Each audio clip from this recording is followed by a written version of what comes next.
Hi there, Sean here. Today in this video we're gonna talk about one of my MaxForLive devices that I've uploaded on my Patreon and also in the MaxForLive panel itself, called MC Multirange and Gen, which is a standalone device, meaning no input signal or MIDI is needed. As you can see, when you download the zip file, you will receive a folder containing these 4 files. There's a README file, 2 MP3 files, and the device itself. So let's get into it. So this is a device, as you can see from the interface. There's a scope showing a multi-range object.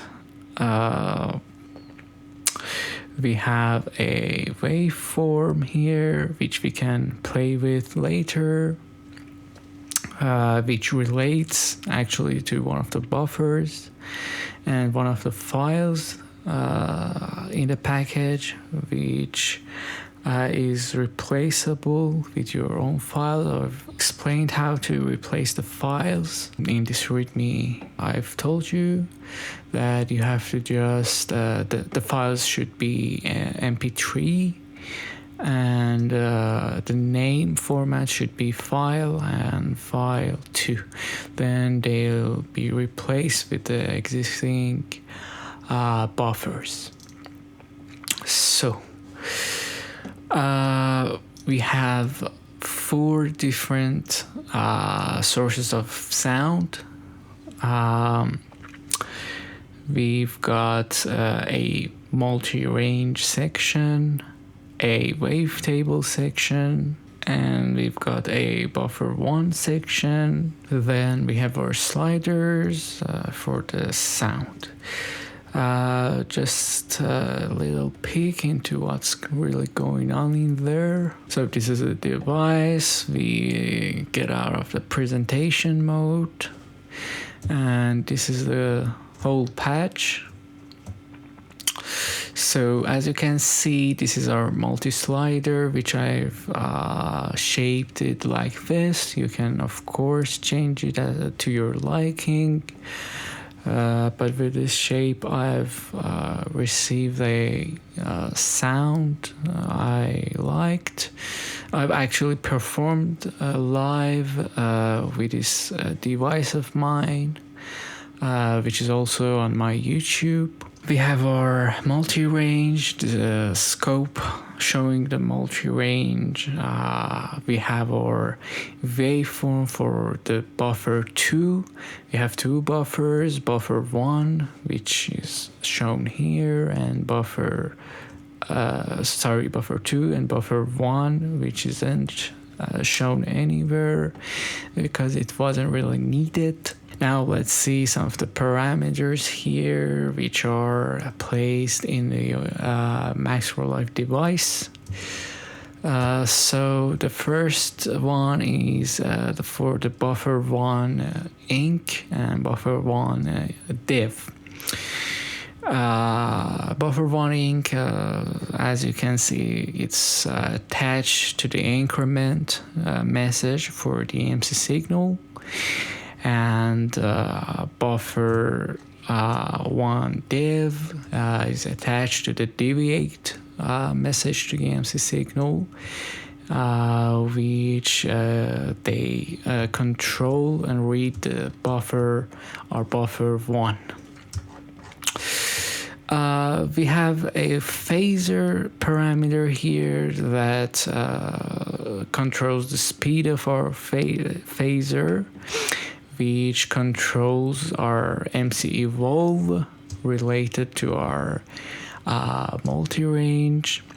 We have a multiplier, which, as you can see, is the multiplying amount which MC Evolve goes through before reaching the rect tilde.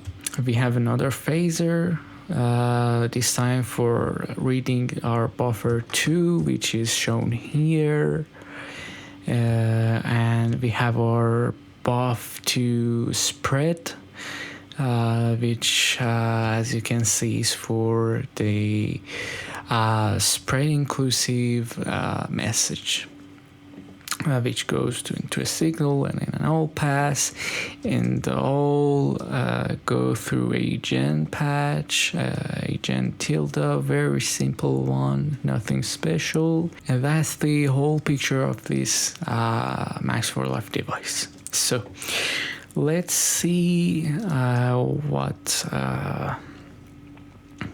sounds we can produce by using this MaxForLive. So as you can see, we have a live gain for our buffer 1. Here it's a I've included this recording, which is a recording of one of my pieces for saxophone and tape. So this is the one that you can change. Of course, you can change this one as well. So the parameters for this one are div and deviate and increment. So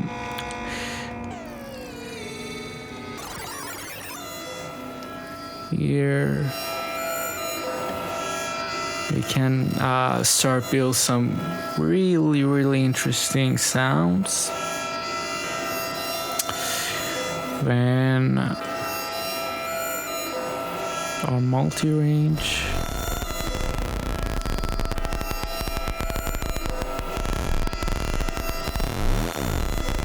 here.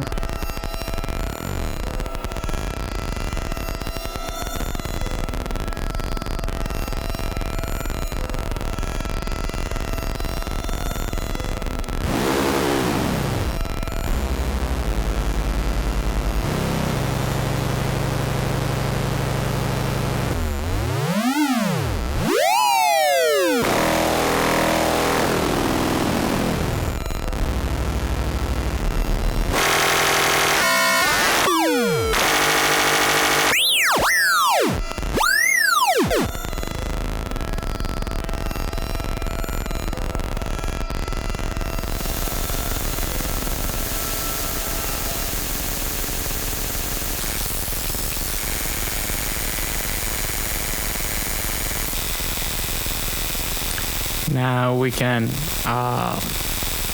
actually play with our waveform.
So basically endless possibilities for what you can create, what sounds you can produce with this just really simple MaxForLive device. And as I've mentioned so many times before, you can change these two audio files for what you want. And it's really so fun playing with it, performing with it live, improvising with it. That's what I did. And I try to attach a link to the performance below. So that's it for this video. And if you've got any questions, please let me know. This was the whole instrument, just giving you an idea of how this can work and what it can produce, and actually what is going on behind it, the scenes of this device. So until next time, have a good time.